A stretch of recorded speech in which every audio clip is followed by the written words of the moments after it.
അപ്പോൾ ഇതാണ് എൻ്റെ മുറി. ഞാൻ അങ്ങനെ ഒരു ക്രിയേറ്റീവ് പേഴ്സണൊന്നും അല്ല. വളരെ ഒരു എന്താ പറയുക, സാധാരണ മുറിയാണ്. കുറച്ച് സ്പേഷ്യസ് ആണ്. അതാണ് ഈ ഒരു മുറിയുടെ പ്രത്യേകത. ഈ മുറിയിലേക്ക് വരുമ്പോൾ നിങ്ങൾ വിചാരിക്കും ഇന്ന് വീഡിയോ എടുക്കുന്നതിൻ്റെ ഭാഗമായിട്ട് ഈ മുറി ഞാൻ നല്ല വൃത്തിയാക്കിയിട്ടേക്കാന്ന്. പക്ഷെ അങ്ങനെയല്ല. ഈ മുറി പൊതുവെ ഇങ്ങനെ നല്ല വൃത്തിയായിട്ട് കിടക്കാറുള്ള ഒരു റൂമാണ്.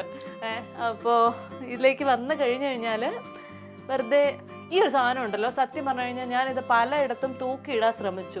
എവിടെയൊക്കെ തൂക്കിയിട്ടാലും ഇതിൻ്റെ വെയിറ്റ് കാരണം ഇത് താഴേക്ക് പോകുന്നത് കൊണ്ട് ഈ തൂക്കിയിടാന്നുള്ള ഉദ്യമം ഒഴിവാക്കി ഞാൻ ഇവിടെ തന്നെ അങ്ങ് വെച്ചു. ഒരു സൗന്ദര്യത്തിന് കുറവാണെന്ന് എനിക്കറിയാം, ബട്ട് സ്റ്റിൽ ഇതിങ്ങനെ തന്നെ ഇരിക്കട്ടെ എന്ന് വിചാരിച്ചു. പിന്നെ എൻ്റെ എറണാകുളത്തുള്ള ഫ്ലാറ്റിലാണ് പകുതിയിലധികം ആക്സസറീസ്, ഓർണമെൻറ്റ്സ് ഇങ്ങനെയൊക്കെ ഉള്ളത്. പിന്നെ ഇവിടെ വരുമ്പോഴത്തേക്ക് തൽക്കാലത്തേക്ക് ഉപയോഗിക്കാനുള്ള കുറച്ച് സാധനങ്ങളൊക്കെ ഞാനിവിടെ എടുത്ത് വെച്ചിട്ടുണ്ട്.